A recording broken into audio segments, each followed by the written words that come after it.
mark, I'm just going to hit the big go live lever here on YouTube. Okay. It takes just a moment to spool up. 7:30. Do you know where your kids are? That's right. That looks good. The meeting is yours, Mr. Chair. Let me know if you need anything. Thank you. All right. So it's time now, 7:30 on Tuesday, June 8th, 2021. I will call the regular meeting of the Planning Commission to order. At this time, if you silence your phones and stand with me for Pledge of Allegiance.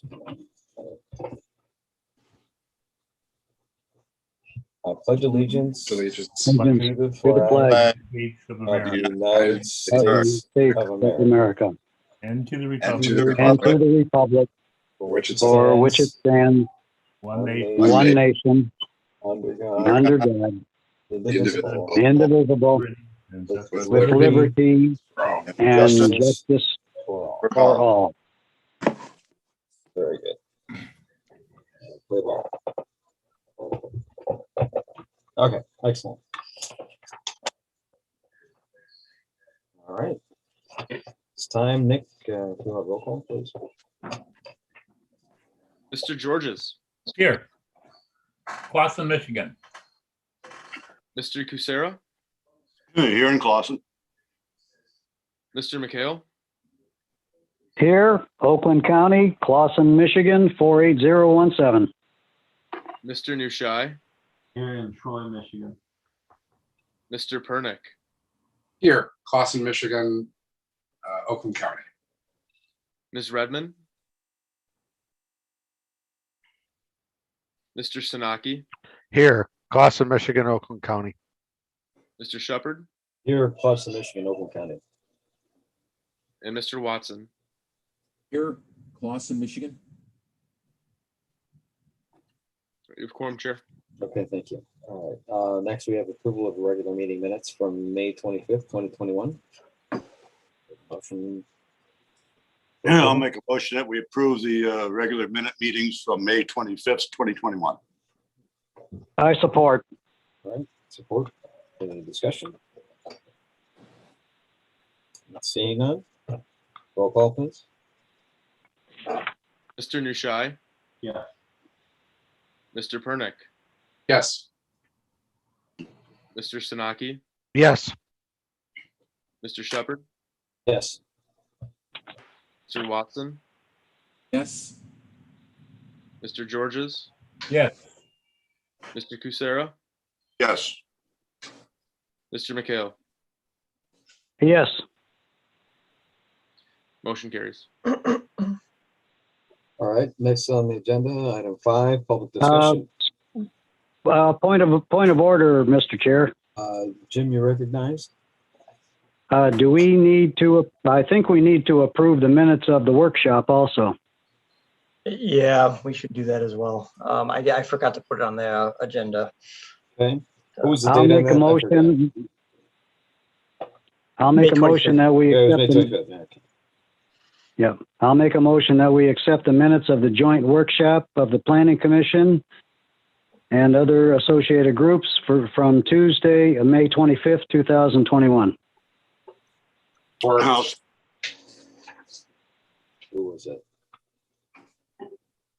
David, was that you? it was I, yeah. Yeah, okay, all right. We've got motion support from Mr. Philip. All right, any discussion? Seeing none, Nick, roll call, please. Mr. Sanaki, Yes. Mr. Shepard, Yes. Mr. Watson, Yes. Mr. Georges, Yes. Mr. Kucera, Yes. Mr. McHale, Yes. Mr. Nushai, Yeah. Mr. Pernick. Yes. Motion carries. Thank you, Jim, appreciate it. Very good point. Okay, item 5. Public discussion, items not on the agenda. Anyone wish to bring any items up on the board? So we do have a member of the Raise public. hand up. Yes. Okay. So we're open to the public at this point, Chair? Yeah, and we can go back to, I have one thing I want to mention, so yeah, let's do that. Okay. Okay. And whose hand is raised, and we'll call. him Yes. So we have Gerald Griffin, your hand is raised. Go ahead and state your name and address for the record and proceed with your comment. Yes, Gerald Griffin, 9212 Coriander Way in Brighton, Michigan. And I feel like I had to chime in now since Mr. Milburn was so patient with my trying to get on earlier. I've been monitoring the Planning Commission for a few months now, as you've had some just preliminary discussions on cannabis and particularly the zoning issues. And there's been a question that I've been wanting to put on the out in there to perhaps get an answer sometime. And I realize everything you've done to this point is just a draft. It's certainly not final. It hasn't even gone up for full discussion and vetting by the Planning Commission and sent to the City Council. But I was wondering, right now the zones that you're permitting or discussing permitting are B1, B3, I1, Westgate, and I believe BRD2. And I guess I wanted some clarity as to why those particular districts were chosen. Why B1 and not B2, why B3 and why BRD2 and not BRD1. I'm hoping that there can be some clarity that given to that at some point in time. I'm sure you'll get back to the topic and have it on your agenda soon. And I guess that's my other question. When are you getting back to it? And at that time, certainly I'll be back on it and probably pose the question then as well. I just want to see the criteria for that. And again, I do want to acknowledge that it's not set in stone by any stretch, but it certainly is there was some criteria for determining why you chose those particular zones. And I'm curious what that is, but thanks for your time. Okay, thank you, Mr. Griffin. Anyone else that would like to speak? We ask that you please raise your virtual hand. Typically, you'll find that on the bottom of your display under participants. And once you click on participants, that will open up the dialog where you'll find the virtual hand feature. It does not appear that there are any other members of the public in the meeting at this time, Mr. Chair. All right, what I just would like to say as far as to Mr. Griffin, just stay tuned. At this point, things can change as far as our discussion on this. And certainly if you'd like to raise those points at that time when that's a topic, certainly feel free, we welcome it. All right, anyone else from public? Nobody else? It does not appear any others from the public are in the Okay. meeting at this time. Okay. All right. As far as just one thing that I wanted just to bring up, it's the season. So I had a call from Kenwood earlier this evening. I just want to make sure to put on the record. Baseball has been going on now for the past couple of weeks, and it's great that we're having this sport happen again. And obviously, I've been involved with it, and I'm here today, obviously, because I usually would coach a team. But in any event, there's been complaints about the fields and how they're maintained. Certainly as far as I've got to call out to DPW and how we can try to address that situation. But as far as as we were looking at our capital improvement discussion from before, certainly as far as parks and recreational facilities and things like that, I'll just have to say that the actual maintenance of that field is kind of up in the air as far as who it falls under. And I'd like to try and, make sure that we have that in our radar so that we don't lose sight of the safety for our kids as far as where they play. And it's not just the baseball diamonds, but it's also play equipment and things like that. So I just wanted to mention that, and I'll be following up on it. So. Thank you. Anyone else have anything they'd like to mention? Jim McHale here. Jim, go ahead. Okay, just to piggyback on that, now I believe those diamonds are on school property, correct? Yeah, but they're maintained for baseball by the city. They are maintained by the city? Yes. Okay, because then we just have to double check the agreement that is there with the city, between the school district and the city, because I know before it was strictly up to the school district to maintain their own playground fields. Well, as far as 'Cause they- they contract for landscaping, but as far as the actual facilities that are being used by the city sports, that's set up and maintained by DPW. And you know, I can't vouch for any of the other fields. I think they do a great job with City Park. Um, the field over across the middle school is a little bit powdery in my flavor for playing baseball, but it's still well maintained. But yeah, as far as, you know, I don't know what's happening over at Baker, but Kenwood in particular is not in good shape. So in any event, you know, as we move forward, and certainly hopefully that'll be addressed in the bond issue for the schools, but you know, because those essentially are quasi parks for the residents. Right. The only question I would have is we just have to ensure what responsibility the DPW has towards these fields to maintain it at a quality, safe level. Yeah. So in any event, I just wanted to bring that up, and as we move forward with capital improvement discussions, that those types of things also are included.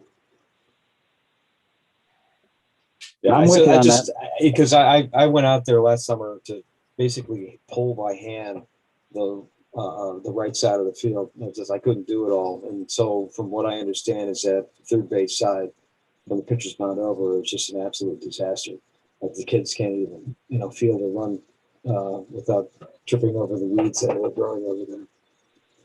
So as we, you know, as everything starts to improve, you know, I want to make sure everything is moving forward at the same pace. So whatever we can do, you know, at this body, I'm not sure if that's the case, but you know, again, if we have something that may come up for capital improvement, I'd like to see if we can. Right, because they would have to redo that whole infield, really, Yeah, and from what I remember. And whether it's school or there's a cooperation, because obviously we're using city funds in order to help that, and how they do that. I'd like to try and get that addressed because it's been going on for way too long. We've got a lot of volunteers to try and maintain those fields, but you know, as far as we build our future in Clawson, we can't forget about the kids. So Right, because we have city-sponsored teams on that. yep, and the way that sports is going right now, the last thing we need to do is have unplayable conditions because they'll just give up at that point. And it's tough enough to. I concur with that.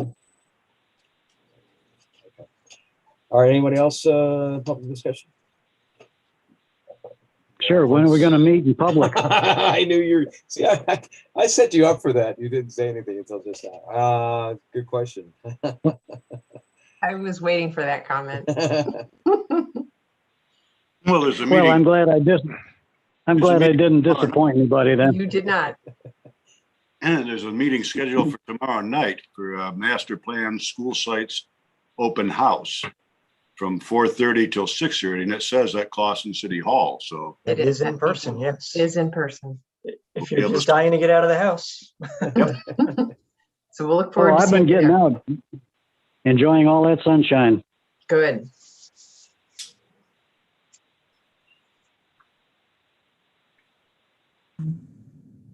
As far as we don't have an official word yet, or do you think the next meeting will? The discussion has been possibly a transition back in July. There's nothing set in stone yet, but it does seem like it's coming sometime soon. Or will there be a hybrid, you're thinking? Or Most likely there will be a hybrid option, yes. okay, all right. I think a lot of workplaces are going that route. Okay. All right, well, thank you. We could All still meet at the pavilion. right. Mhm. It's not rented out. Okay. That's right. It's free. All right, any other items for public discussion? Going once, going twice, okay. No other item, or no other people wishing to discuss public, during public discussion. I'll close public discussion. All right, agenda item number 6 of the business. A, zoning ordinance amendments, EFS. Joe, you want to take it? All right, yes, I'll take this one. Thank you.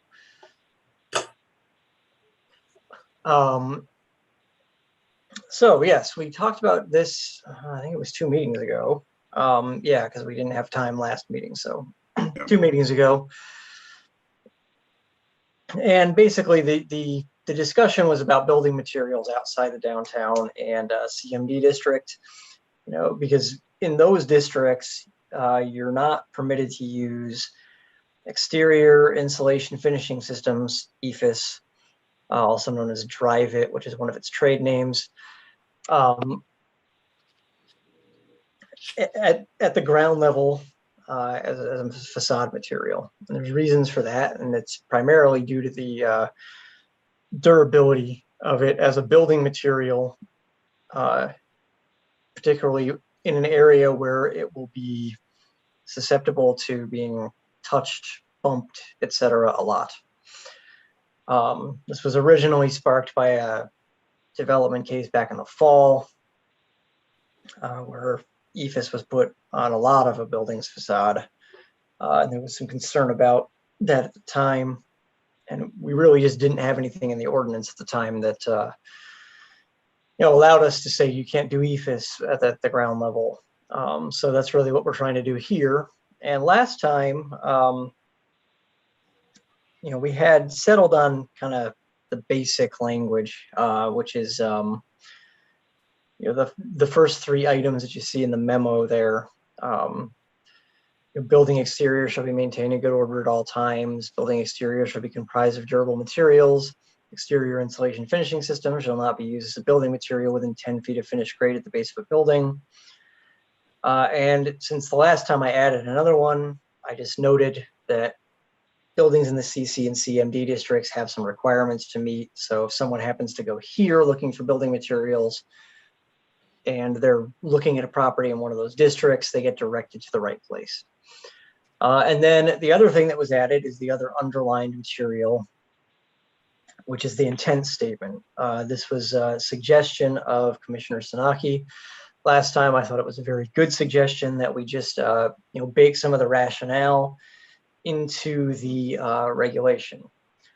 So we basically wind up with another section in the zoning ordinance. And if we ever want to add to it more building material standards or guidelines or anything like that, this would be the place to add it. But anyway, the intent statement that I added was just that the purpose of these regulations is to improve the health, safety, and welfare of residents and visitors and ensure the durability of non-residential construction. These standards are further intended to foster the aesthetic appearance of the city by reducing long-term building maintenance needs. That's really what we're trying to do. We're trying to avoid damage at the ground level that buildings that are covered in this particular material tend to be very susceptible to. So if there are any thoughts or Can you questions- do 2 things, please? Sure, what's that? Can you display what you just read? Yes. In fact, hang on one second. Let me see if I can just add it to the. I'm gonna just insert it into the presentation here. Should be able to do this pretty easily. It's always more difficult when you're being watched. Let's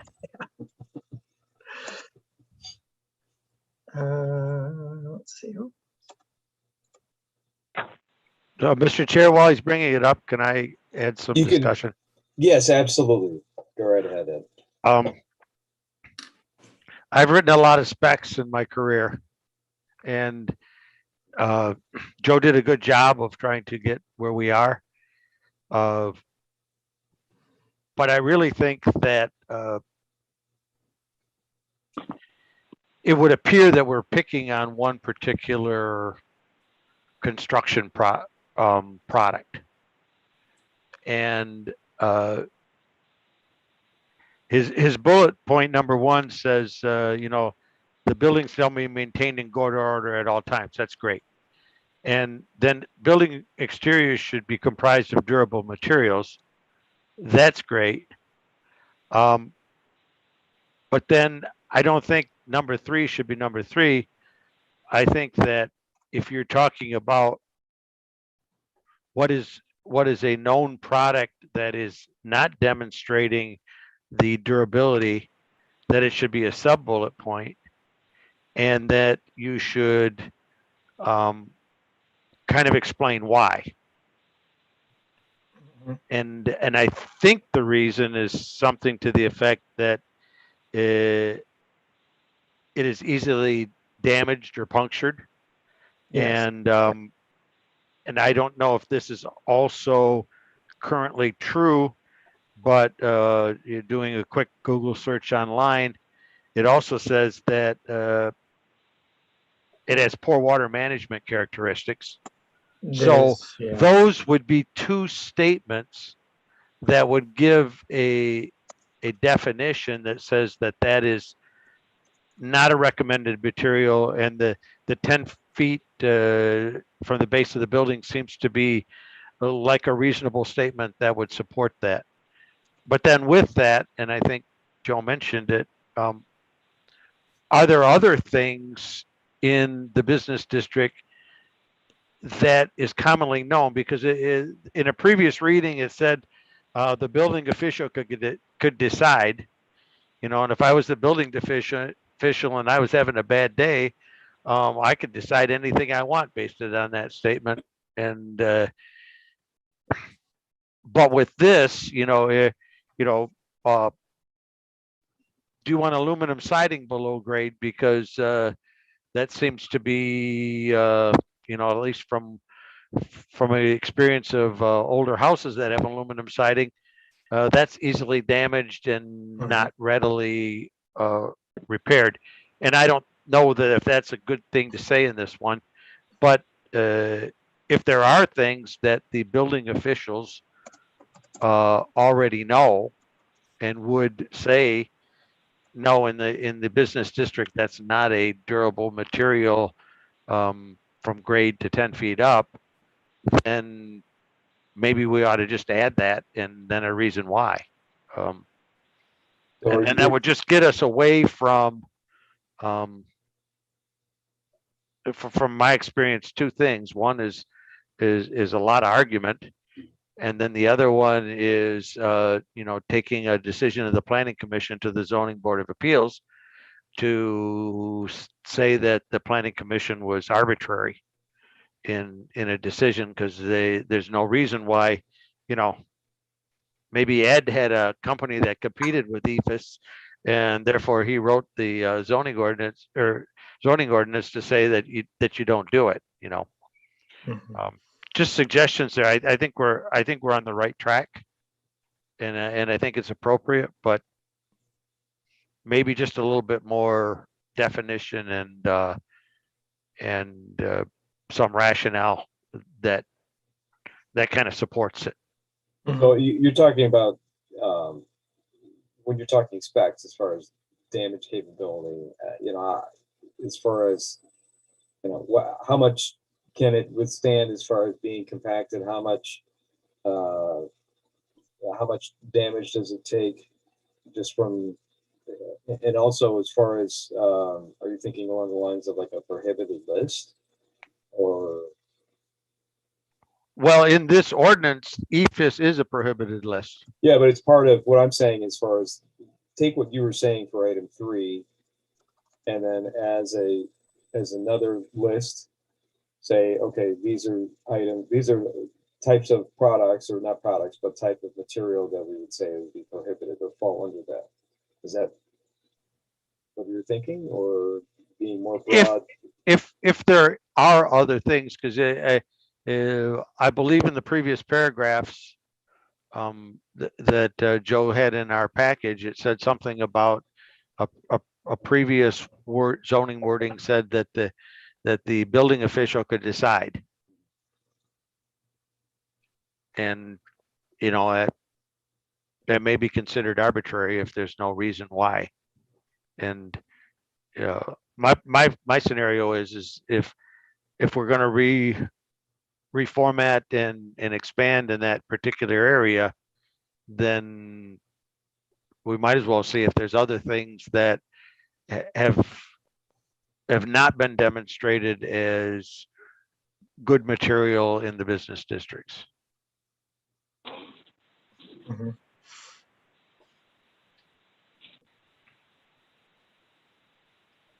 thinking as far as how can we word that without necessarily singling out EFS, but also making sure that EFS falls under the intent that we would not want it to be used as it's currently used, or potentially could be used. Well, I think you could mention it. You know, I think you can state it. It's a known deal. It's an industry standard. You could say the same thing of aluminum siding if you wanted to. You'd say aluminum siding is not good. I don't know. Is the base grade vinyl siding any good in that application? Mhm. You know, and I don't have any data to support any of these statements, but neither does our ordinance. So if you're saying something, you might, it's probably better from my perspective to say why you define something as not being good for that particular business application.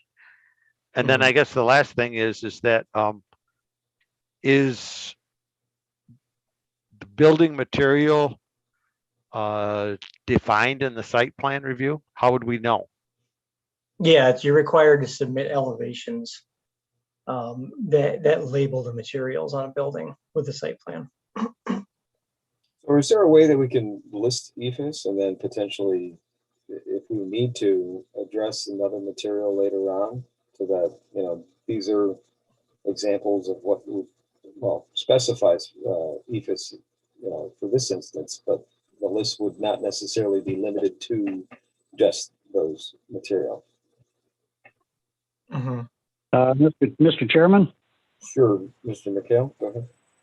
Yes, as was mentioned at the beginning when Ed brought up item number 3, with the definitions on why EFS was not recommended for anything under 10 feet, and that was based on its durability and everything, and this would help clarify the supporting statements as to why we have number 3 in there.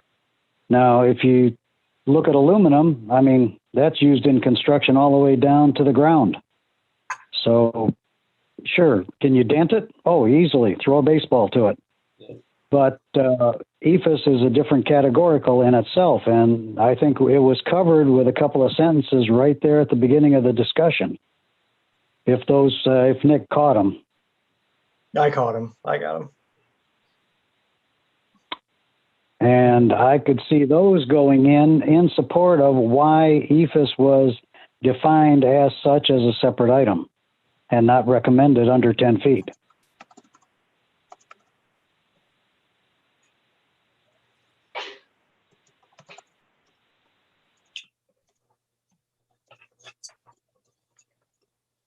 So when we limited it from or excluded it from the city center, what's the language that's used for Give me a moment and I can get you the language. Yeah, because ever since I've been on this board, EFS has always come up, and you see examples of a lot of places as far as even the new KFC on Main. I mean, that's not even 3 years old, 4 years old as far as renovation, and the protruding corners of EFS are already damaged. You can see the mesh foundation poking through on some of those. It's just like it's a shame, because you'd think that it would be able to last at least 10 years. But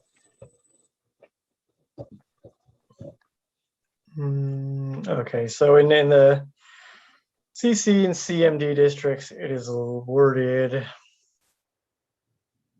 Let's see. At least 90% of all exterior building facades will be finished with a combination of 2 or more of the following, and it gives a list. It's glass, brick, cut or cast stone, painted or stained wood, integrally colored concrete units with brick proportions, and split face scored or fluted block.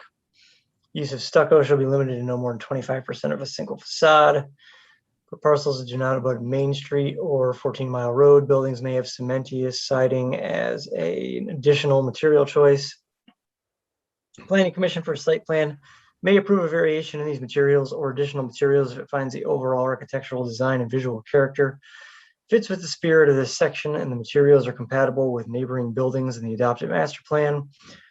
And exterior insulation finishing systems is a prohibited material. So it's really just sort of at the end, it's knocked out. Part of prohibited material. Yeah. Yeah, maybe that's the way we go.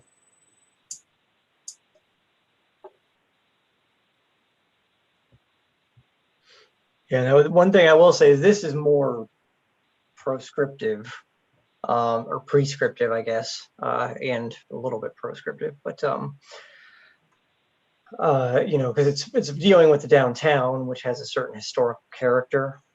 So I think we are trying to avoid being that prescriptive outside the downtown. Obviously, if that's a direction you want to go in, we can explore that.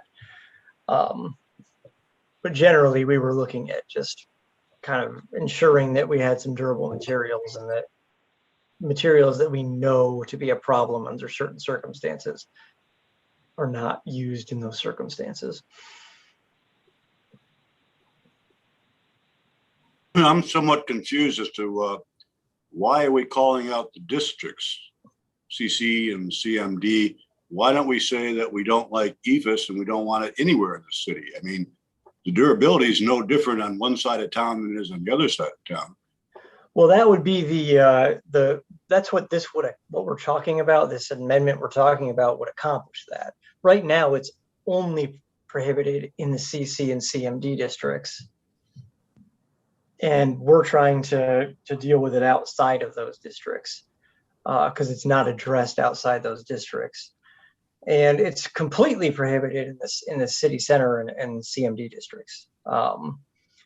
We're just doing the below 10 feet outside of that. And there are some historical considerations that go into prohibiting it completely in the CC and CMD districts. Whereas outside of those districts, you know, as long as it's not in an area where it can be bumped into, it might be a perfectly fine material, but down at the ground level, it doesn't make much sense. And well, in the case of like the Hungry Howie's building, I think, is it because our ordinance wasn't strong enough that we couldn't prevent that? It's all EFS now. And I think they had a lawsuit. Did they not sue the city and win a case on that? Well, there was a settlement and they were allowed to finish what they had started, basically. But yeah, the reason that they have EFS on that building is that we don't prohibit it. Okay. It's not a prohibited material in that district. So they're okay with it. They'd be non-conforming at this point in time, but if we pass this ordinance, would prevent this from happening anywhere else in town. Is that That's correct. Yeah. Okay. Thank you. Mm-hmm. They were, if I may say, they were allowed to finish the building, but they still need to come in with a site plan for the building and the parking lot. Yeah, that's correct. Yeah. Right. Thanks, Joan.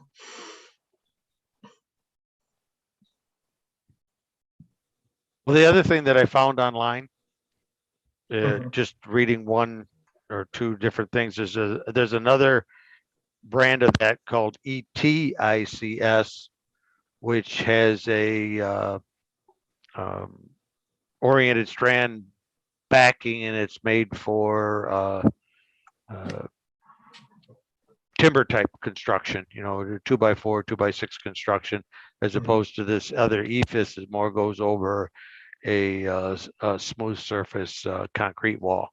So, but the exterior portion of that, I think it's ETICS, is identical in construction to the EFS, except that it has a pre-executed plywood backing to it. Mm-hmm. So that might want to be mentioned. But I don't even know if our business district allows, that type of a wall construction.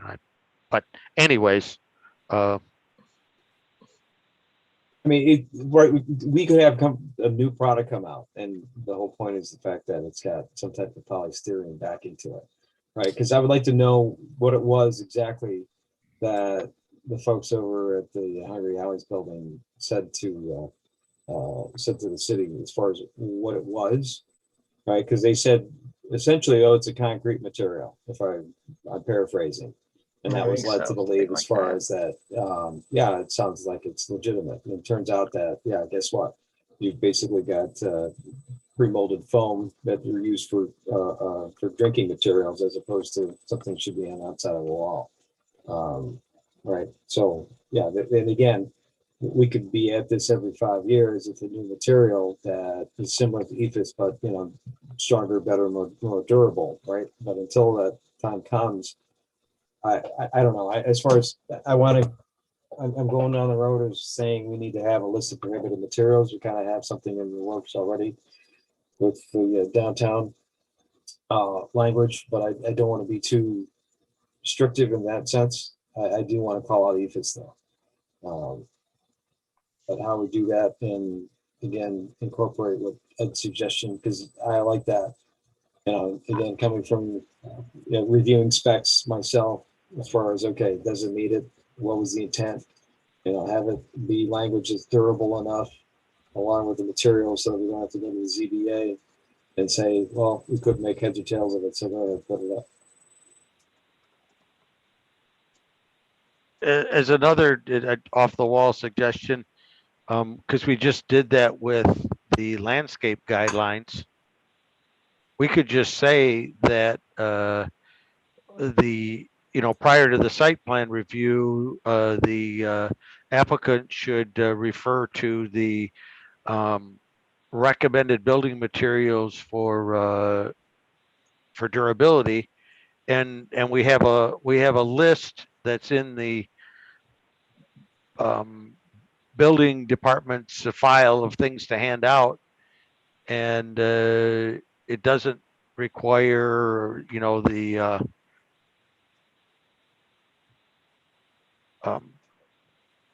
activities that we have to do when we make an ordinance change. And you can say in this one that you already know building exteriors must be comprised of a durable material. EFIS has been demonstrated as to not meet this durability requirement, and then shall not be used within 10 feet of the grade. And that leaves you open, and it's pretty, we don't think, and I wouldn't suppose that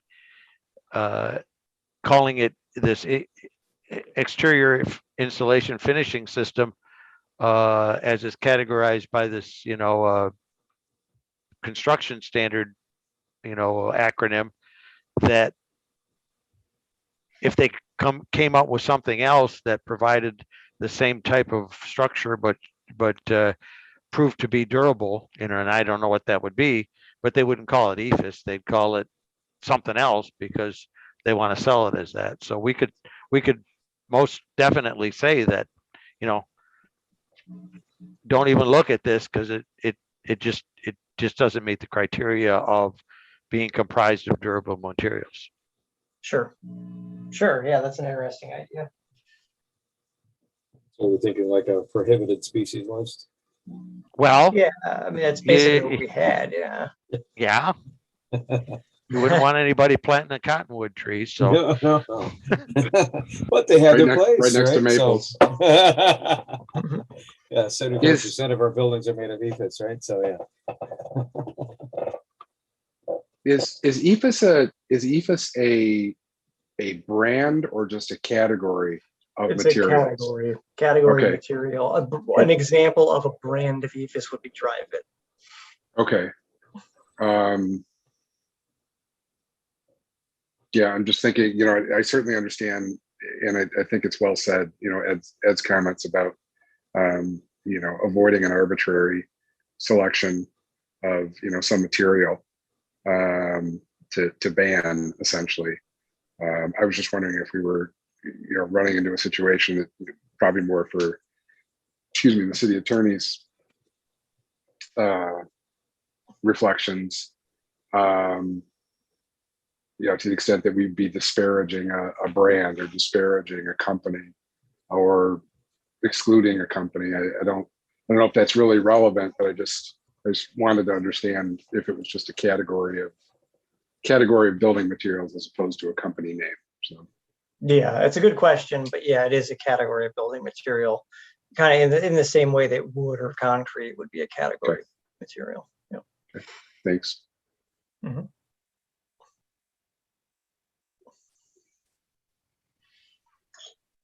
Anything else on that one before we I think we, move along?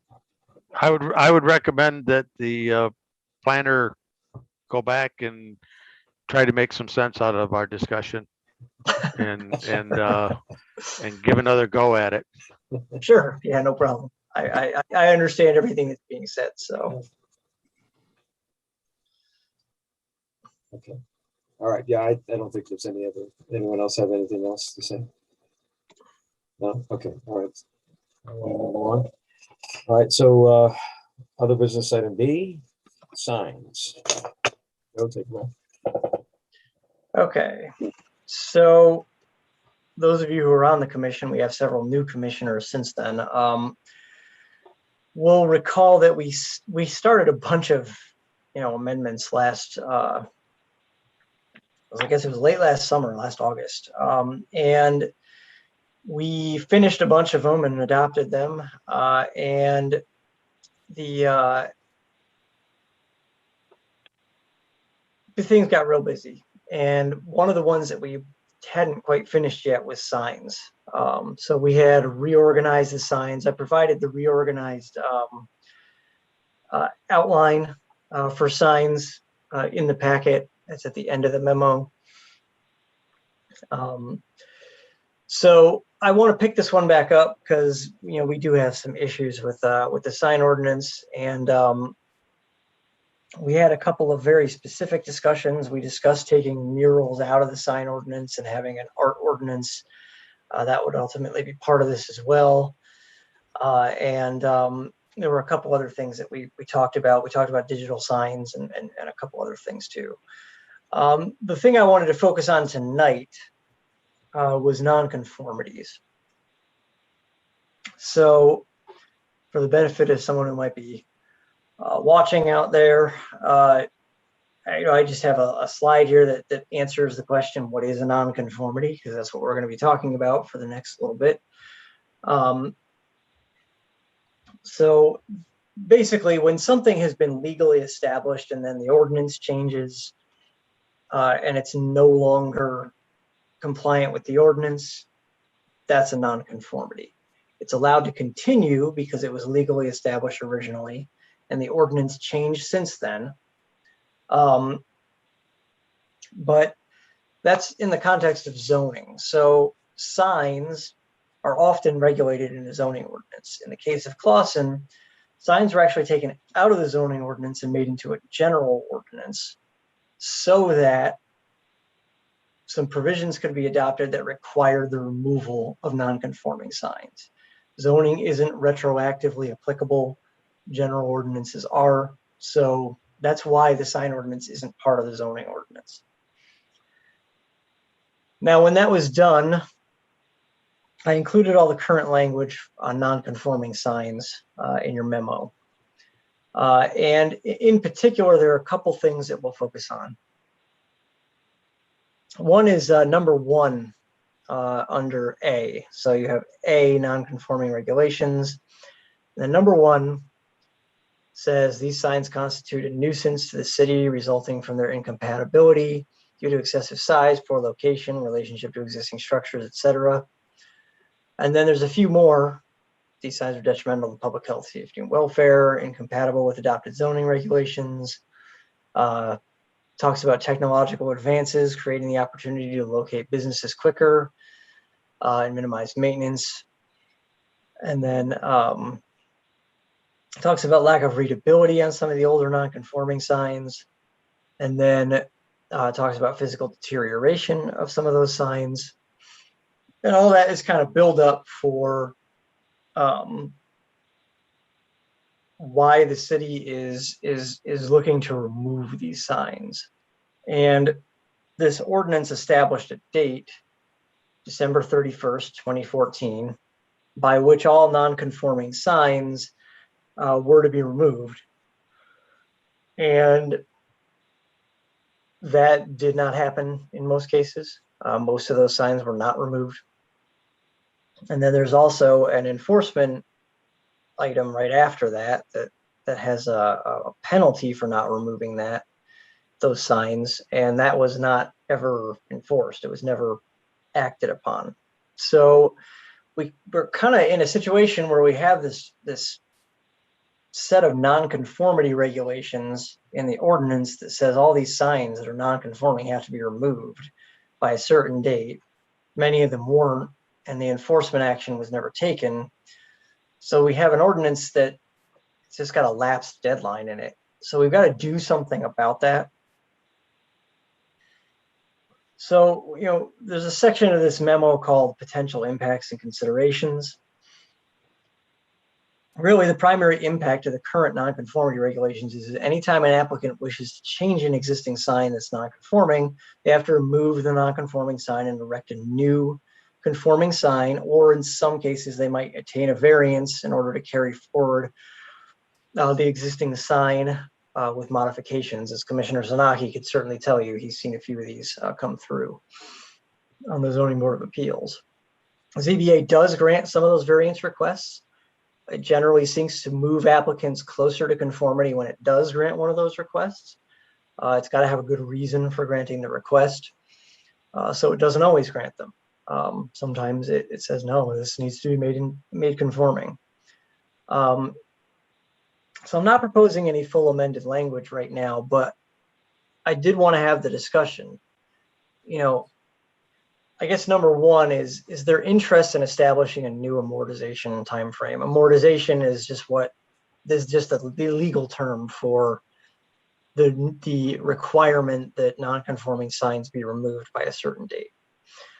One of the things that we have to keep in mind when thinking about that is that a time frame like that requires the political will to follow up on the requirement to remove. Last time that did not occur. So are we kind of setting ourselves up for failure if we set another deadline? Or is there actually going to be some follow-up on that deadline? And then the other is, do we want to continue to prohibit modification of non-conforming signs, such as panel replacement? I have a couple examples from around town that I wanted to show here. These are, I think, kind of what we normally think of when we think of non-conforming signs in the city, because we don't allow the pole sign, or at least not this height anymore. So most of these signs are non-conforming because they're too tall. In a couple cases, they're also larger than what we permit now. And in the case of any of these, if you want to modify it, you've got to bring it into conformity. You can't just swap out the panel on this sign here or this sign here. You actually have to bring the sign into conformity. I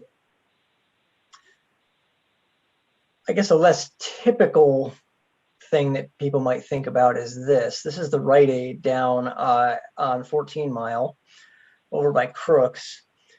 This was recently in for a variance, or several variances actually, because they wanted to replace some of these signs on the wall. Our sign ordinance says you can have one wall sign on a business. Well, obviously they have more than one. This is just one side of the building. They've got other sides of the building as well with other signs on them. And they wanted to do a replacement that actually brought the overall square footage down, but it had more than one sign because that's what was already on the building. In this case, the variance was granted. There were a few modifications to what they were requesting when the variance was granted. But that's an example of a nonconformity that is a little different from the pole sign type of nonconformity, where they've got more than one sign. Maybe they're a little over on the area too, but there are several examples of that throughout the city. a lot of pharmacies in particular. And then also this is the CVS across the street, plus a whole bunch of other businesses.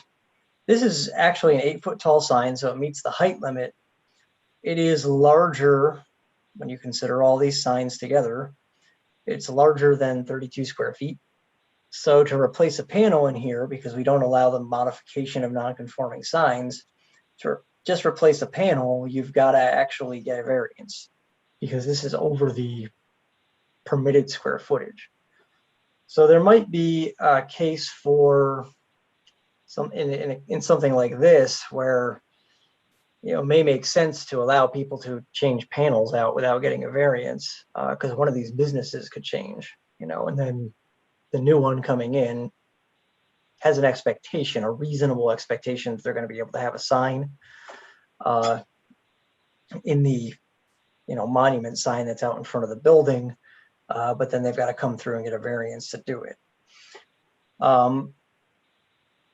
So those were, I guess, those last two were just some, I guess, examples that you might not think of first to consider while we're thinking about this issue.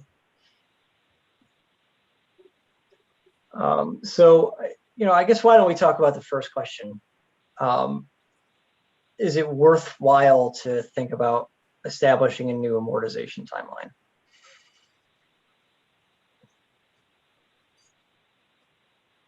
I say yes. Because it's been 7 years. The fact that, the other thing too about that is that, are we willing to axe the chicken? I don't mean to be tongue in cheek, but I think that may have been a catalyst as far as why some of the sunset clauses, or why it was brought up again back, 8-9 years ago. The fact that all of a sudden, due to the sign ordinance that was adopted, that the chicken had to go. To the best of my knowledge, there is a historical statement in the new language that allows for things Oh, like you're the right. chicken. I think that's used for Sinclair Antiques too, if I'm not mistaken. Some symbols, not signs, symbols. Yeah. Symbols, yeah, okay. Yeah. And the definition of murals was changed out at that time also to not be considered a sign. And I think there were some instructions in there. If you had a mural, you couldn't have mobile gas on your mural. You might be able to have the Pegasus and imply that's mobile gas, but a mural had to be a mural and not a distortion of the sign ordinance. My experience on the Zoning Board of Appeals is that we may not be able to do everything, but the Zoning Board has consistently asked the Planning Commission for explanations in some of their ordinance statements, and signs would be really part of that. If when you go back to the Noble Appliance, which was an old grocery store, I believe, or something like that, and they conformed to the sign ordinance at the time, the sign was in small font and it looked unusual as compared to all the businesses that were next to it. Also, and Joe brought this up in the definition of the multiple business signs, the Advanced Auto Store right next to the business strip that houses all those small sign businesses has as much signage as those businesses because it was a separate lot. So there's not a lot in the sign ordinance with respect to, we talked about this with the CVS people when they just came in and requested their variance. It was more like proportion, If you had a building the size of Myers and you limited it to one, 12-foot sign, 12 square foot sign, it wouldn't look right.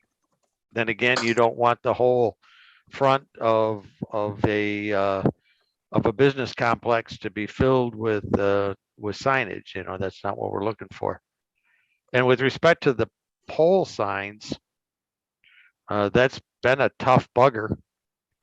And I told the guy from CVS, I have never heard a business applicant come into the zoning board and say, hey, I got too much square footage of signage on my property. If they could make a sign, to fill the whole airspace and they could afford it, they would, because they think that that's, they think that's a positive business draw. I don't know whatever came of Rite Aid, but we didn't allow them to continue with their sign, but it's still there. Yeah, the monument sign they have out front is still there. They were not permitted to modify that sign at its current size, so it's sitting there unmodified. They're actually waiting to see what the outcome of the city's discussions on amending the sign ordinance is, actually. Well, that's all relevant, and I can understand. We have neighboring cities that don't allow tall signs at all. Yep. And we are in the scenario that I'm pretty certain that when many of these signs were constructed, 14 Mile or Main Street or Crooks Road was not the road that it is today. And so, maybe there was a scenario for that. So if you're going to look at something and say the Rite Aid can't have a tall sign, but the car wash right next to it can maintain forever its very tall sign, that just from a zoning board of appeals, it's very it's very difficult to not take that into consideration when adjudicating that particular case. It's well, the people are right. So if we are going to try to bring the tall signs within reason, then we ought to go back in and re-up that statement that says when you're making some improvements, you should be considering an improvement to your sign to make it more compatible with the intent of the district. And we do that through the definition of the signs in particular districts. Mm-hmm. Yeah, as far as the car wash, that was how that went down. That was kind of surprising that it didn't come down when it did.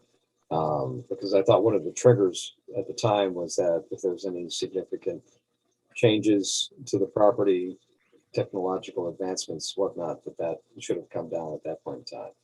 And from what we were told, there were not significant changes to the property when actually, and I remember walking that site with Bob, several years ago, and we were both looking at each other and saying, why didn't that sign come down with the amount of new things that they did and how much they developed in the back part of their property? So, yeah, as far as if there's another trigger that we could have, I'd like to see that happen. The other thing that we run into, though, as far as like with the staple sign, right? How is it that will we bump up against corporate standards as far as, frontage and what their requirements are? And then also as far as the fairway tile comes to mind, as far as the size of their sign, right? Because I think that was originally used for before they were moved over and shrunk the size of their facade, right? So those are the types of things I think we need to consider. Dave, do you have your hand raised? Yeah, what is the, in with the sunset provision or with the amortization provision for December of 2014 or December 31 of 2014, how long was that at that time? Was that a 2-year Was it 5-year deadline? I period? would say 4 or 5 years. It was Yeah. 5. Okay, It was 5, yeah, because it was Okay. adopted in 2009. 2009. Okay, and then you mentioned political will, or political will sustained or not sustained by the citizenry and the business citizenry for that matter. Can it be shortened? Can that period be shortened? And how many signs are we talking? We've talked about doing a tree survey. Do we have maybe you've already said this, but do we have a number generally of our count of non-conforming signs right now that may It's a or may very not good have question. historical, or I'm sorry, Joe, that may or may not have historical or symbolic significance that are the exceptions that Greg and Ed were talking about? As far as signs, I mean, signs can be non-conforming in a lot of different ways, but I guess the obvious one is the tall ones. So as far as the signs that are non-conforming in terms of height, they're at least 20. Okay. I don't know an exact number. It would be easy enough to get an exact number, but I don't know the exact, but there's at least 20. So that's, I guess, you talked about resetting that date. If we set it at December 31, 2022, is that completely unrealistic, whether it gets enforced or not? Or do we have a more realistic chance with a 2-year sunset? In your, I guess, in your planning experience, or the folks who've been on the commission and on zoning, gentlemen, what are the prospects of length of time to get people to comply, get businesses to comply? One thing I'll say is that a 5-year period is a very typical period for amortization. Okay. Less than that tends to be,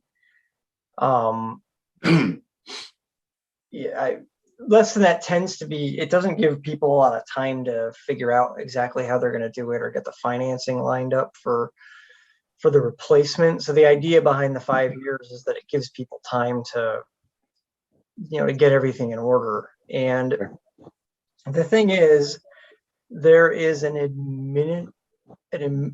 also, like, let's say you just put a new panel on your sign. 5 years is about when it's going to start getting faded out, from exposure to the sun. So you kind of want to, make sure that you're giving people a chance to get something out of what they just bought. Sure. But the other thing is, from an administrative standpoint, we can't just adopt an ordinance that says all these signs have to be on in 5 years. We have to send everybody who's got a non-conforming sign a notice saying this was just adopted. Okay. And you have until this date to do this, and here are the consequences if you don't. Okay. And then in a year, we need to send it again to the people who haven't done anything about it, and say, you got 4 years now, and then we need to send it in 3, when they've got 3 and then 2 and 1. We've got to give them a countdown. We've really got to, and because most of these signs are still going to be there just before the deadline. You're going to have to remind people, and really, if the city had some way to set up a pool of assistance to help people, get new signage to replace their non-conforming signage, that would probably be the ideal thing.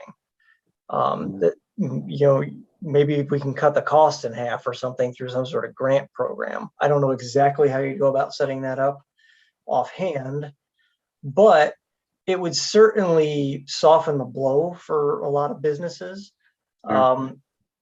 who might otherwise be very resistant to changing it. They're probably already going to be resistant to losing their nice tall sign. Sure. But if you can soften the financial blow, I think it might help, grease the skids for actually getting rid of these signs, which, Sure. The city's been on record for quite a while now, 12 years, saying it wants to go on, and here are all the reasons, and we've got them all in the ordinance. So some things to think about, I guess, from an administrative standpoint, there's some follow-up that's really necessary to make sure that this happens. I don't think that occurred last time. So that was part of the problem. And then, when the time came, there was no follow-up. So really, that's the key. Craig? The date there of December 31st, 2014, I was seated on city council during that time. Mhm. And from my recollection, I think the planning commission came up with this idea that all these pole signs have to come down. They sent it up to us on council. And we looked at the businesses. We thought it's way too much of a hardship Mhm. to force all these businesses to take their signs down. So I think we tried to move it on that your sign stays, you don't fix it, you don't change it. And if you have to come in front of a site plan, at that point in Right. time, we'll force you to take the sign down. Okay. And that seemed to work until Pep Boys somehow got past our system. I'm not sure. Well, it was also, the car wash too, with the extent that they did. That should have triggered a site plan. Yeah, it should have. Paul's Car Wash. Yeah, it should have, but it slid by.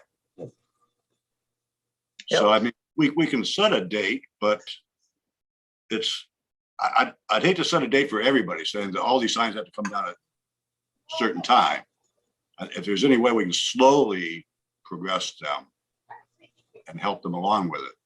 It's quite a hardship for some businesses to take that thing down. Mhm. Right. Yeah, that's Is- really what I'm talking about is trying to make the hardship less hard. Right.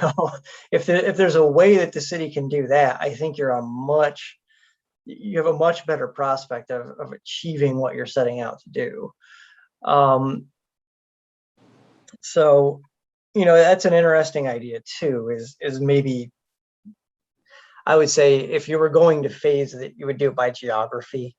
This stretch of road, 14 mile or whatever. Can we is the single out first pole that's there. signs first, or Well, you could single out a type of sign too. Yeah. Signs that exceed the height limit in the district or in the sign ordinance would be the ones that you're really aiming for. Maybe it's a more limited scope.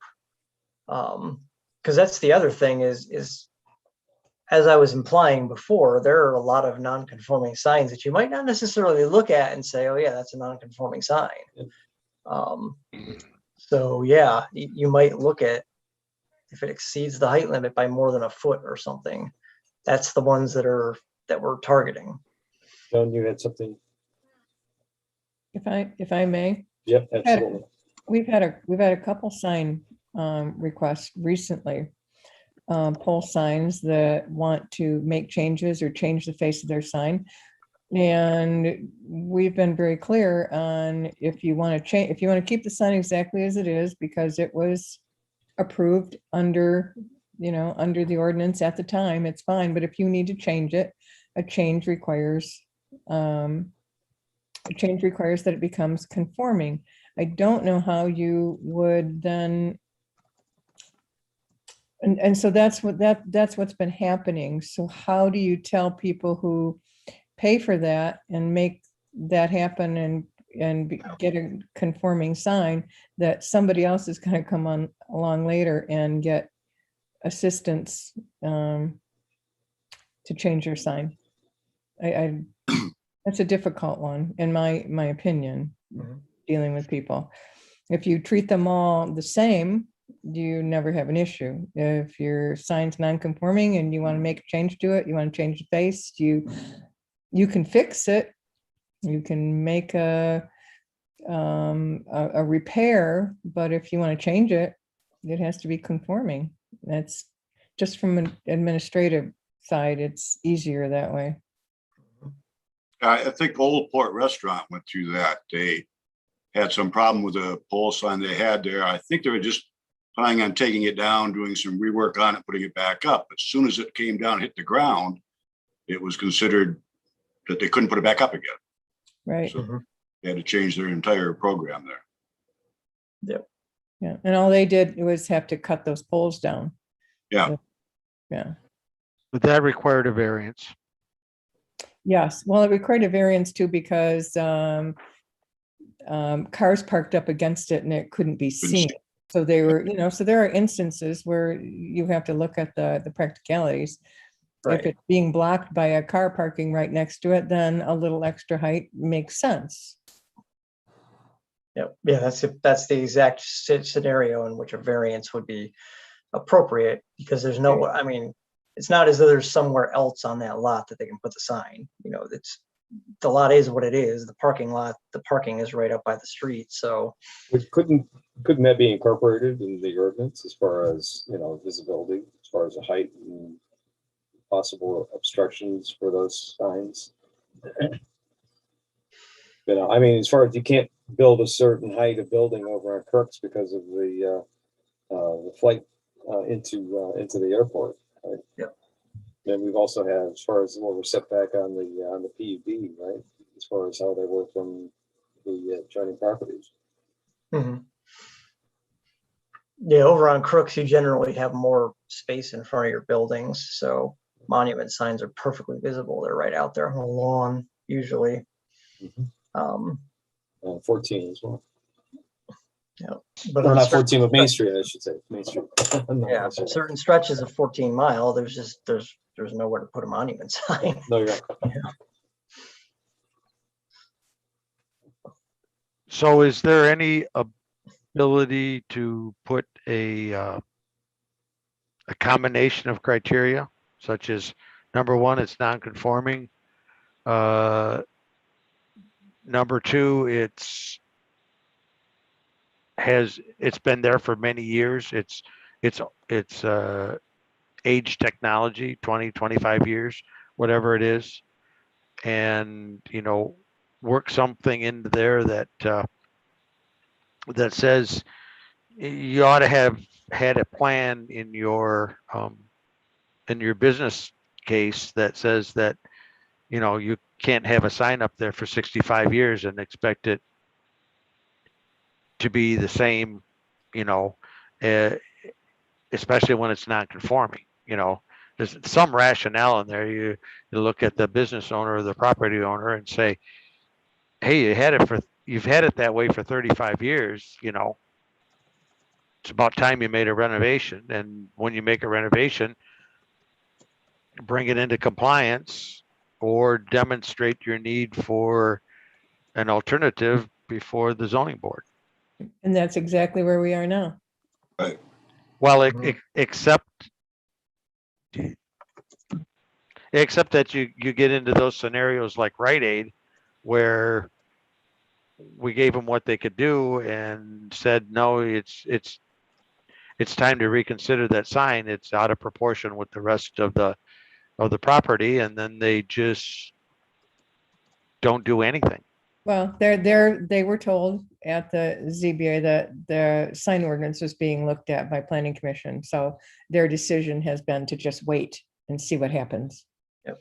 So they know their choice is to go ahead and comply with a monument sign, or they've chosen just to leave it as is and not have it have the new design and wait. Yes. So it's an example of a sign that wouldn't be there if they'd all been removed in 2014. Is there anything on here, I didn't see it, regarding illuminations? Regarding what now? Lighting, illumination of the signs, and what should be allowed and what should not? Well, I know we have some illumination language in the sign ordinance. There's nothing in the nonconformity language. that deals with illumination. I just think as far as it is really distracting to see these LED racer lights getting put on, and you know, and they seem to be in excess. And one of the things that I'm concerned about as far as when we start affecting the signs, that you know, this goes into a whole different discussion as far as lighting. That you know, someone may decide that okay, if you're going to affect my sign, I'm just going to light up my entire building with LED racer lights, so then a building becomes a sign.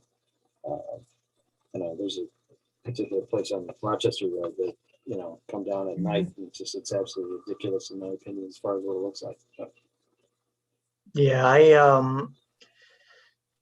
I worked on some regulations for those LED light strings in another community. And ultimately it was adopted as a general ordinance so that it could be applied to some of the ones that already existed in the community. You know, whereas in a zoning ordinance, if you just adopt it as a zoning regulation, it only applies going forward. So if you feel like it's a problem already, then you need to adopt a general ordinance to that effect. But it's certainly something that some communities have adopted some language on. So there's a basis to work from there. okay, so we could probably bring it up at another time. But I just wanted to bring that up in here because it's one of those that you know, what's the preferential sign like? But that's again, we're going down a different road.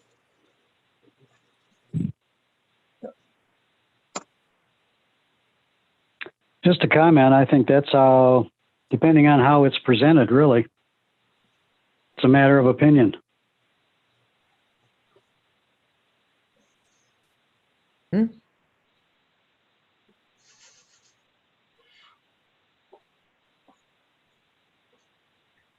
I know Joe mentioned about other communities, you know, just what's the criteria per se, and are there limitations, et cetera, with reference on these lights that are mentioned. Yeah, I mean, I could provide some stuff for you if you're interested in studying the issue and doing something with that. Yeah, if you could Well, for it seems another that- discussion, I think that'd be. Oh, understood on that. I just was making sure that we would have all the information so that we can make an intelligent decision.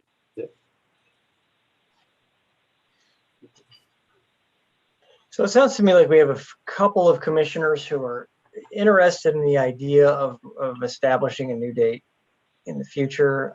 There are a few we haven't heard from, and maybe a little bit of hesitancy on the part of one or two.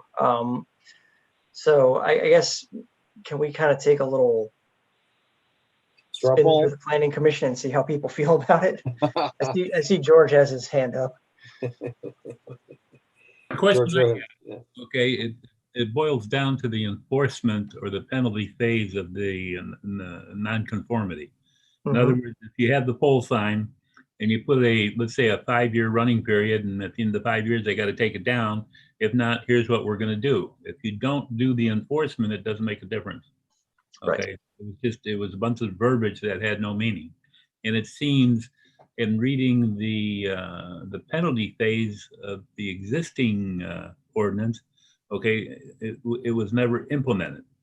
You didn't have the $500 penalty. You didn't have somebody walking in, taking it down and putting it on their property, or the cost of destruction on the property. Okay, so it all boils down to what you're going to do with the penalty phase. If you're going to do it, then you do it. If not,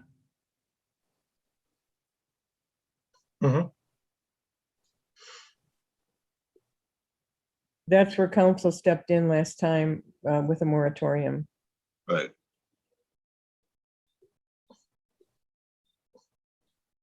So yeah, I'd like a date. I think as far as, and then maybe focus on one aspect of types of signs. But again, as far as what John said, maybe that might not be the approach if we just do it across the board, and people are feel like they're being singled out. But as far as I think, just again, my opinion, as far as pole signs, they need to go. Is the city eligible for any type of grant monies from anywhere that would help do the cost of replacing signs? Is that a possibility anywhere? There's not a source that I'm aware of. I think the city would kind of be on its own setting up a source, figuring out a stream of funding.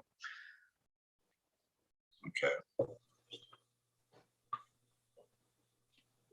Is it the planning commission's recommendation that city council should consider that nearly 7 years past the deadline, we haven't done anything?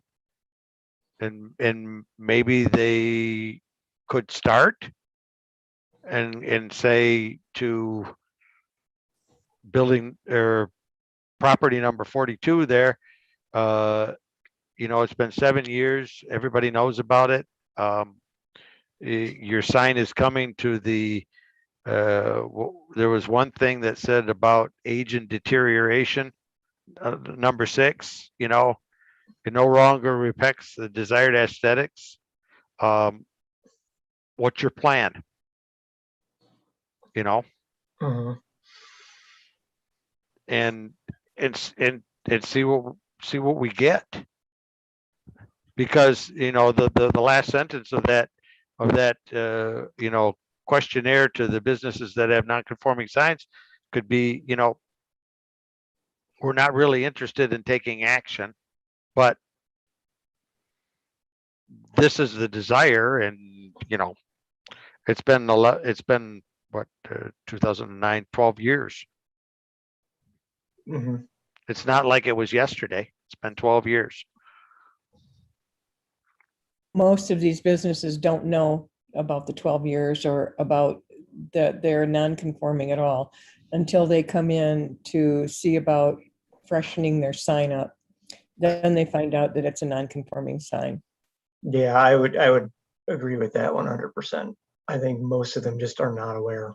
So we need to go down this road as opposed to kickstarting the old one. Yeah, to me, it seems like if you don't set a new date, you probably don't have much of a starting point, because referring to a date that's long lapsed, I don't know how effective that would be. Mhm. No, I agree with that. As we see people changing their signs because they want to update the sign or change the face, and they're having to come in and be compliant, the more people that have non-conforming signs that see that happen are more likely then to change theirs and understand that they're going to have to when they come in and ask for a change, because they see that their neighbors have done it. Sure. Yeah, and over the last few years, we've been very consistent in telling people when they come in for site plans and Right. minor modifications to non-conforming signs, this has to change.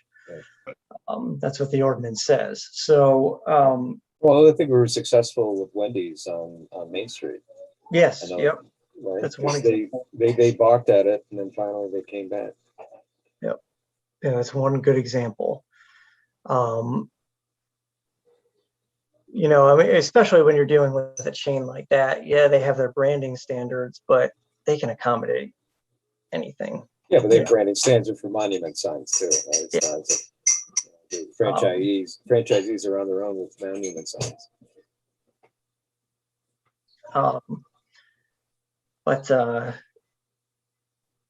Yeah, I mean, Joan is definitely right. The more you see them come down, the more people are going to realize, oh wait, things have changed. But yeah, I mean, most people find out when they come in saying they want to do something to their sign, and then we tell them, well, your sign's non-conforming. It's got to come down, and it's got to become conforming. That is 99% of them find out that way. And then we're consistent with our message. Yeah. And consistent with how it's enforced. Yeah. So if there's an ordinance change and you set another date, then you've got an impetus to inform everybody.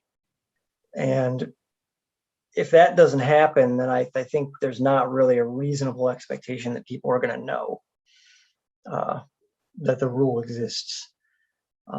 So like I said earlier, if you do go down the path of setting a new date, follow-up is everything. Yeah, well, I think we've kicked this around. Does anybody else have anything they'd like to add that we haven't considered that Joe, you think you could add? And how long do you think it would take before we can see something with a little bit more, that's ready for prime time? I mean, we can develop language. That's the easy part. You know, What Could we what's wrong with possibly, just changing the date on line F and saying that, you know, we didn't focus on it, but so with so many businesses complying, the ones that are in non-compliance now are the minority, and we've set a new sunset, and here's the ordinance, and we need your plan. could we possibly direct administration to send out letters of notification to these 20-some sign owners out there to let them know that that we're looking at this, and not necessarily saying that it has to come down within 5 years, but let them know that if they do any site plan changes, that sign's going to come down. If I own the sign, I'd like to know about that, and I don't think it'd be that hard pressed for administration to send out a city letter to them, notifying them of their nonconformities. Just give them a heads up, give them a shot at it first, you know. so the idea would be before we were to actually adopt anything, give people a heads up that it's under consideration. Right. They might want to come in and talk to us and give us their reasons why they don't want to do it. Oh, I'm at several $1,000s. I'm sure they'll want to come and give us their reasons Yeah. why they don't want to do it, and that understandably. And to say that something's been on the books for this long, but we have not used that sunset clause. It seems, how would we write somebody now and say, here, this has been on the books this long, we've not enforced the sunset clause, but hey, if you ever, is that how you want to go? But if you ever want to change your sign, we just want to let you know, it'll need to be conforming. You just want something to say, if you ever choose to change your sign, it is currently a non-conforming sign and it would need to be conforming. Yeah, I think it's just a simple letter to let them know that what they have is now non-conforming. Not really threatening them with a deadline, but Right. let them know that we're looking at this. That's all. Okay.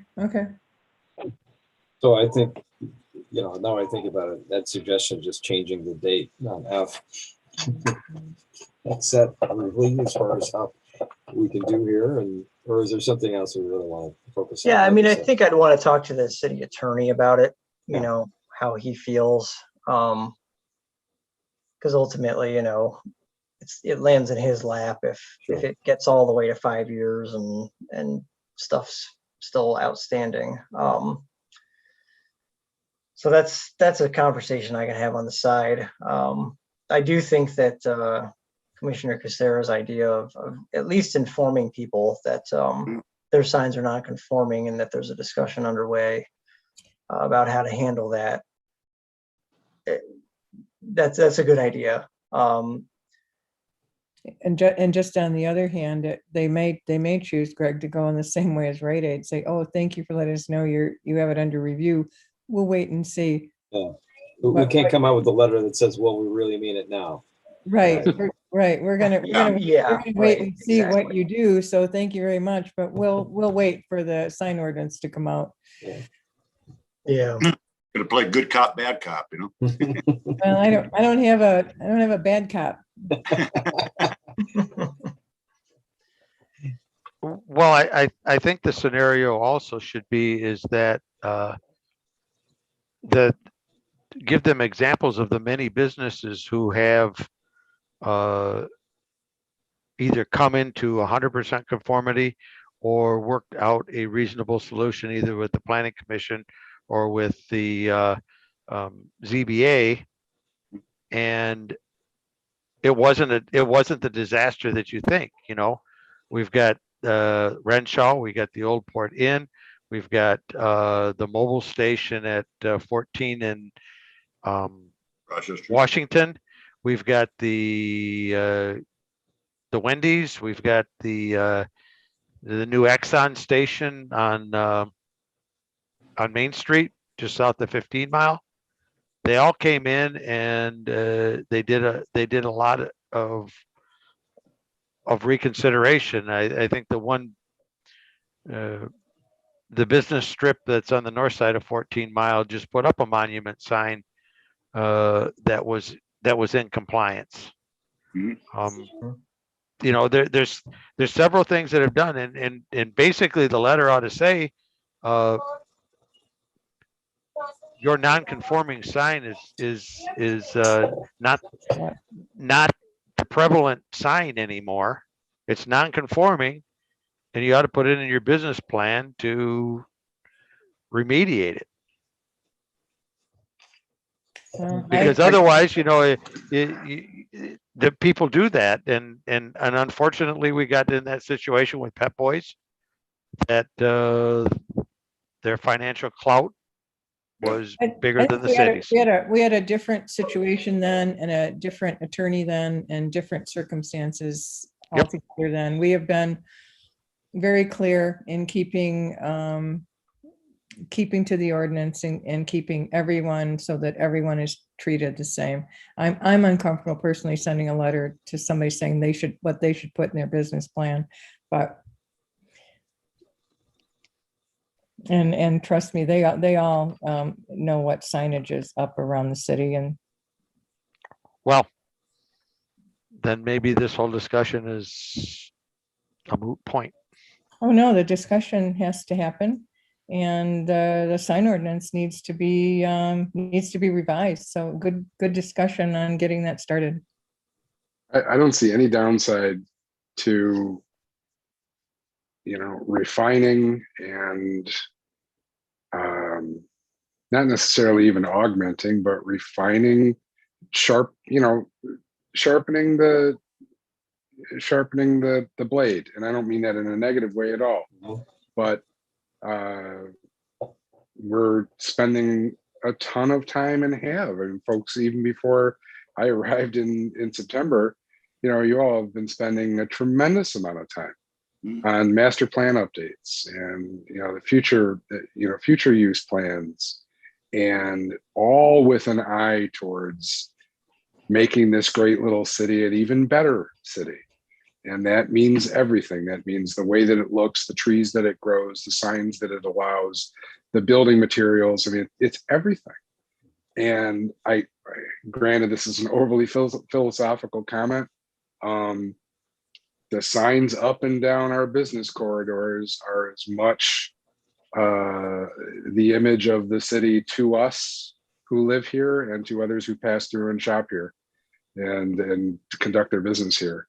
And why can't it be better just because it's, you know, yes, it's an expense. I don't wish anyone the burden of a real serious expense to, you know, to have to cut down their signs for a minor change. But the standing still, and Joan, I don't think you're advocating for that at all, or anyone is, but the standing still and saying, well, geez, we really haven't done much in this particular aspect for years, but you know, how can we do it now because we haven't? That's a circular argument that I'm having some trouble with. Well, it goes back to what Joe said as far as the will, right? That we have to follow it through. Yep. And letting people know that we're looking at the sign ordinance as it's being developed is certainly a good time to tell people here's how things are shaping up. And you know, that would be a good thing to say. Here is how the sign ordinance is developing. So, you know, you may want to be aware that things are changing. That I can certainly feel comfortable with doing as we go down a little bit further down the road. Yeah. So we're in the initial design phase of the sign ordinance. So Yes. heads up. Yes. There's no reason you can't have a work, an open house on something like this too, I mean, a letter like that could invite people to come in and, kind of see what's going on with signs.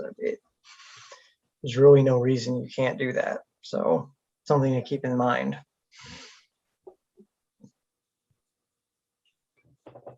All right, anything else on signs?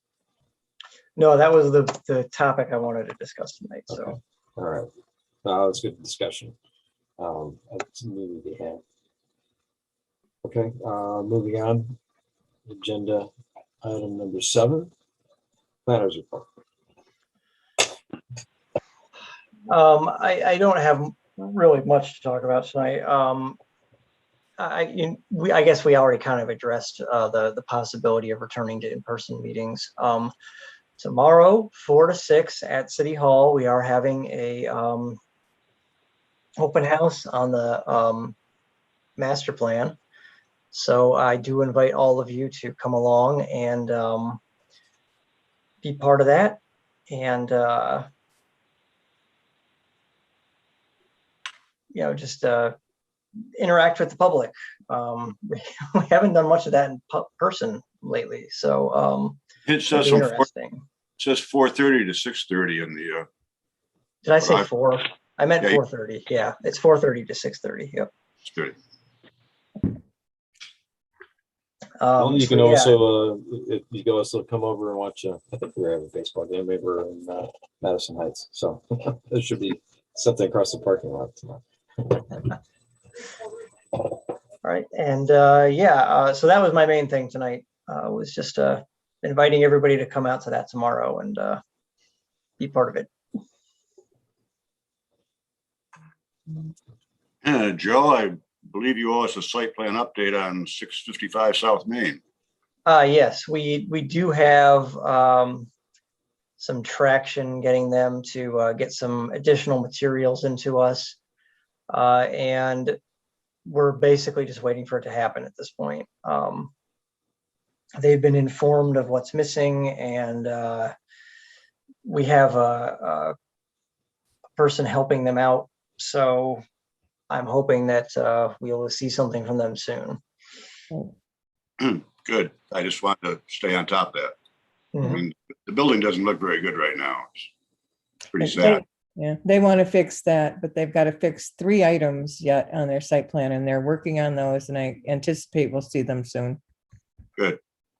Thank you. Are there any openings in the next month or so? Openings? Any new businesses opening?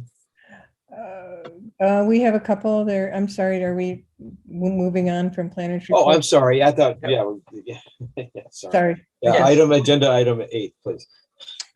We have a business opening 133 West 14, and that is I'm sorry, I'm just drawing a total blank on it. It is a home decor store. We have Unplug and Paint resale, which is opening on East 14 Mile, which is next to Zioli's. I don't have dates in front of me right now. It's on I think they're mostly in the monthly report. I put who got COOs recently, and both of those were on there. I'm not aware of anything else besides those 2 that are opening. I have a question. Yeah, go ahead. Is there a reason why we're not showing 400 and 420 South Main on your report? You're gonna have to give me, I don't know, George, you're gonna have to give me 420 South Main and remind me of who that is, right? Is that diversified? Yes. Yeah. Okay, that's the 4. Yes, I'm sorry. Yes, I did not have that on there. They have chosen at this time not to go forward. Okay. So if they're not going to go forward, you just take it down? I could have put that on there. I just forgot. Okay. But yes, they chose to, the applicant decided not to go forward at this time. And then also the old Froze store, It seems like there's construction going on the inside. The old So, Pros? yeah, it's right next to Charlie's, downtown Charlie's. Oh, They're expanding. the Froze store. Yeah. Yeah, they have moved and downtown Charlie's will be expanding right now. They, I believe they have leased the space. They are not doing anything inside at this time. They're using it to, they were putting together some tables for an outside patio the other day. I walked through it with the owner, but nothing's been presented to us yet. And they have not, they haven't made any changes inside other than clearing out some material. Are they gonna file a site plan? Oh, yeah. Oh, yeah. Right now, they have, again, they've only taken out some material. They haven't made any changes that would require them to come in for site plan, but they will. And then I have a question, did Arcadia Lending file a sign permit? They did, and they got the review back, and they have not come back since then. Okay, did you see the sign that they put up?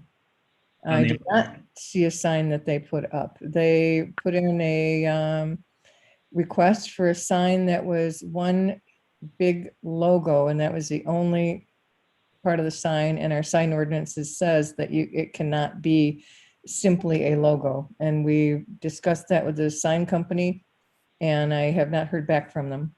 They have an awning up. With Oh, their- I'm sorry. I am thinking of somebody on Crooks, George. Okay. No. Okay, yes, they were approved. Okay, Yep. Yes. That's on West 14 Mile. I'll take my hand down. Okay. Anything happening on the PUD that we sent on to council or? They are anticipated that they will go to the next council meeting, but the city, but that is possibly going to change. There's a very heavy council meeting, very heavy agenda at the next meeting. And Joe is going to talk to the applicant to see if they would Postpone. consider changing, but that's up to them and we'll see. Yeah, I don't have a response yet. Okay. As far as, there was, I think we may have brought it up before, Great Lakes, pot pies, they were also expanding. Yes, and they just put in for a sign permit. It hasn't been reviewed yet. I just got it today. The only other thing is the training opportunity for CIP that I sent you all today. It came in after the monthly report, and that is a training that is no cost. It is another one that is through MSU and the Treasury Department. So CIP is something that is going to be coming up this soon. So be a good training. David, you got the, you did that, right? Greg and I did one, a different one through MEDC. Greg, I think it was through MEDC. I believe it was, yes. Oh, Yeah, and I've got some materials I can send you all. And Glenn, no, I did the citizen plan. oh, citizens planner, that's right. Yep. That's right.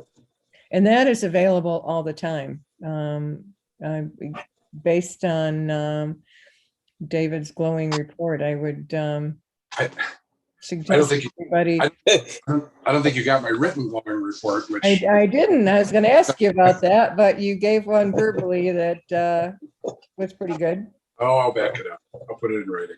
Okay. Hey, Joan, can I ask how the best way to sign up for those? Online. It's strictly online. On the monthly report, there is a link. But I can, if you want to write me, otherwise I may forget, but I'd be happy to send you something. Okay, I think I can find it on the report then. Thank you. If the link doesn't work or you can't get through, just let me know. Okay. Thank you, Joan. And the legal update, item 9.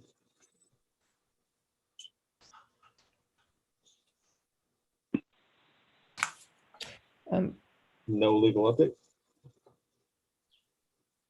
Jumping back, and I'm sorry. Oh, go but, ahead. On the, I think Jill, I don't know if Jill's still here, but Joe, there was, Jill mentioned possibly saying something about the short-term rental. I'm still here. Oh, yeah. I believe you did, Joan, didn't you send something out earlier today on I that? did, Okay. yeah. Yeah, and there was another really good example. I don't know if anybody had a chance to look at that. I just closed out one of my things here. But there is some legislation pending within the state to prohibit communities from regulating short-term rentals. So these would be things that that people would rent out for less than 30 days, like what you would see on Airbnb or VRBO. Yeah. The idea behind it, they say, the legislators who support this say that they just feel that everybody has a right to do what they want with their property. On the other hand, as the Michigan Municipal League points out, people who don't rent out their homes on a short-term basis also have a right to do what they want with their property. There are some good resources on their website. If you go to, let me find, I shared this within our planners chat earlier. Didn't I? Yeah. If you go to the Michigan Municipal, I'll just send this as a link. We can send this out later. I sent the MML one also, Jill. Yeah, was that the whole, I think I clicked on it, but was that the whole blog where they had the issue and the current bills and the act now where you can It had, yeah, it had a link Okay. on it for review. Okay, then that's what it was. Everything, yeah. Is Yeah. that the Michigan legislature website or something different? This is on the Michigan Municipal League. Oh, So okay. the league has taken a stand against this particular legislation, not only because on its face itself is problematic for communities who do need to regulate short-term rentals.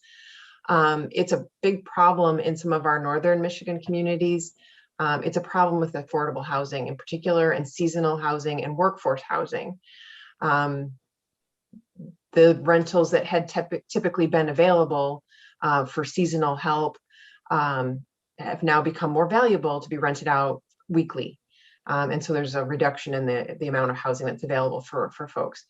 In other communities, it can be problematic for rental inspections and property rental ordinances and licensing programs, where there's a concern that somebody who normally leases their home or their apartments out for, a year's lease time would change that to less than 30 days and therefore avoid all of the requirements that they normally would have been under for that community's rental leasing program, just by saying, oh no, we just do short-term rentals. So there's a problem with that. And then beyond that, there's a problem with the state legislature telling local communities what they can and can't regulate through zoning. And so there's a concern that this might lead to other instances of other things that the state tells communities they can't regulate. And that is a problem too. So it's a good thing to look into. Check out that link that Joan sent in her report, and definitely send a note to our legislators. As far as so there's both the Senate bill and then the House bill. Mhm. So I thought they were taking that up. Was that today or tomorrow? Normally it's I think they're in committee now. I'm just trying to see it as far as I'm on the legislative Michigan legislature website. So sometimes they'll tell you as far as where it is. It's been introduced. Okay.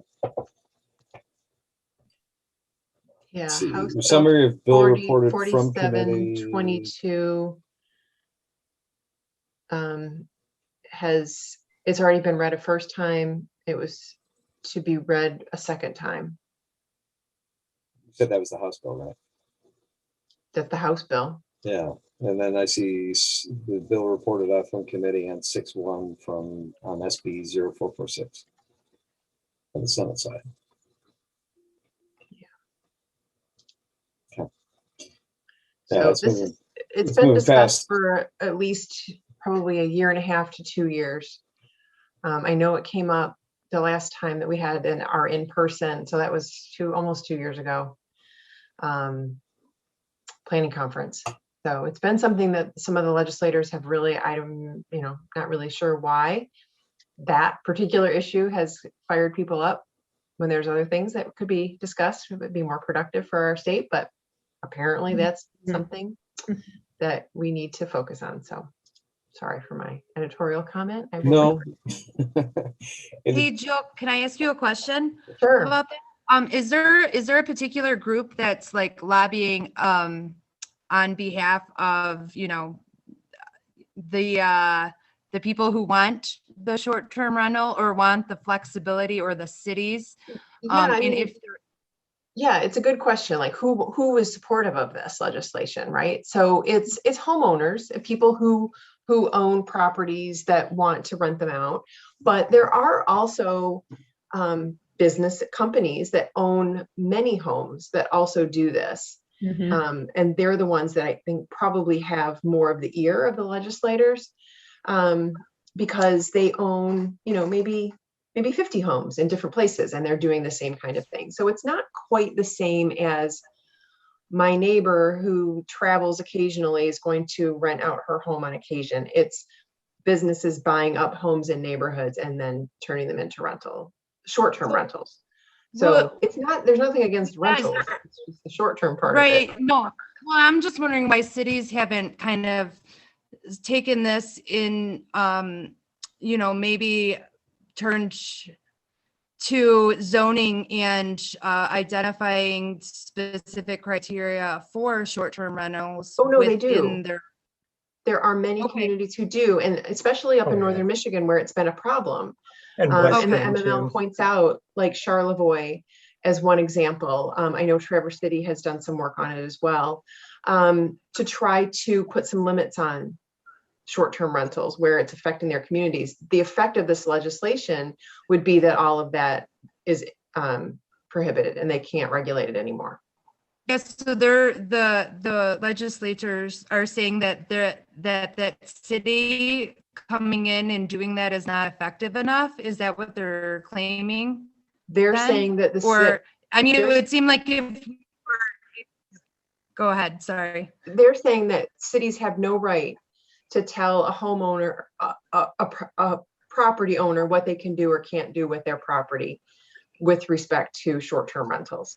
So it doesn't matter if a community doesn't have any regulations on it because it's not a particular issue in their community, that's fine. But if they are a community where there's a lot of issues with short-term rentals and they're trying to regulate it through zoning, the state would be saying, you can't make any regulations on this. It's not your concern. You let people do what they want to do on their property. Oh, okay.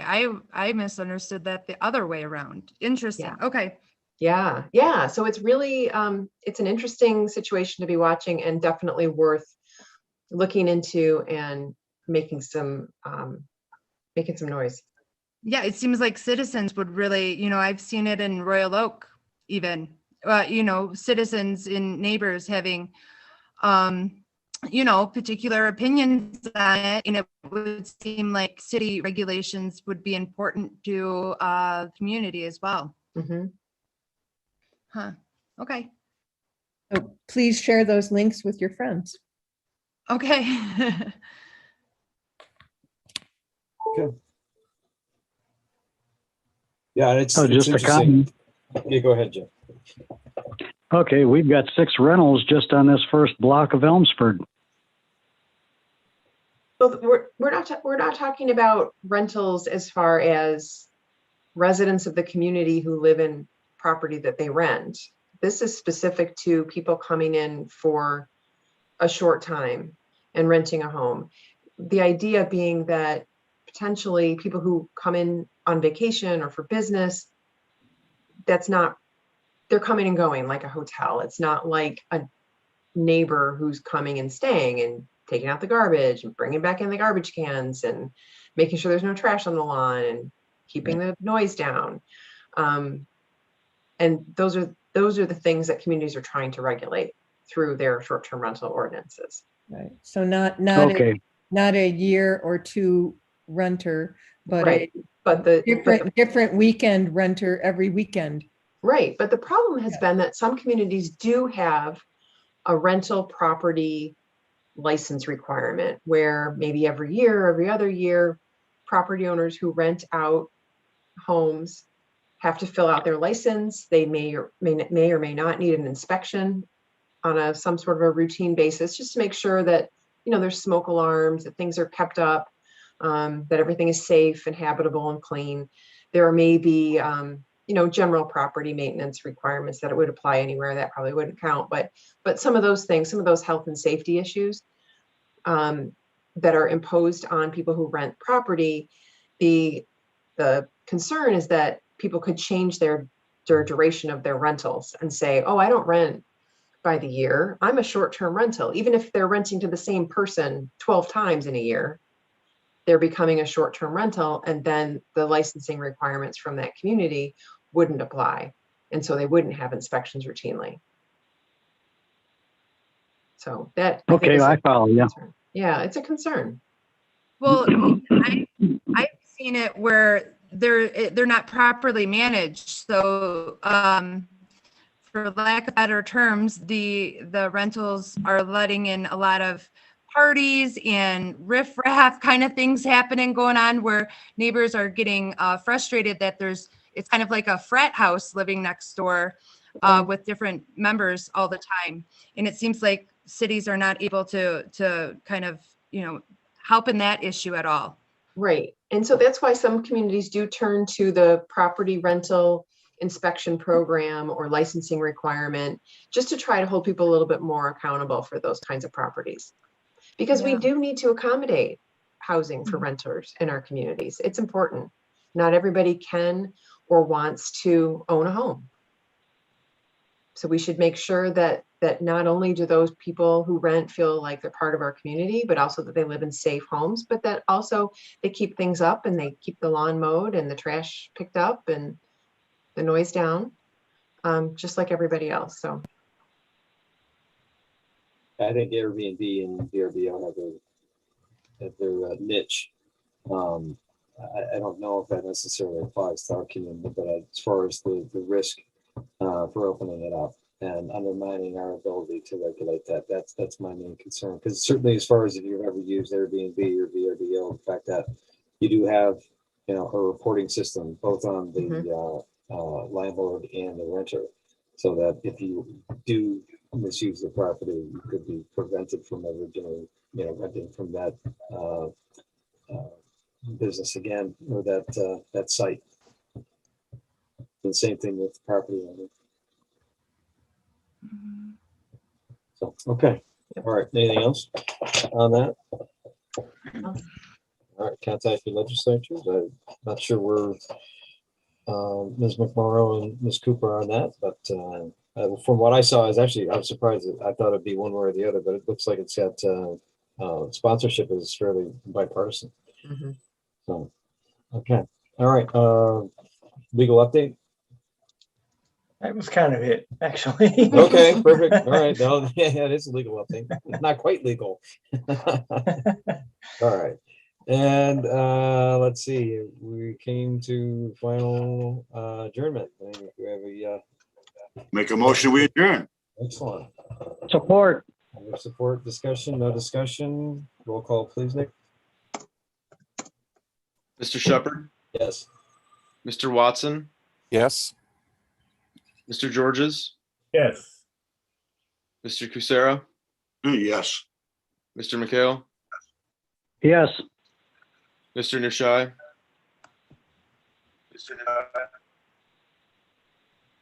Mr. Pernick, Yes. Miss Redmond,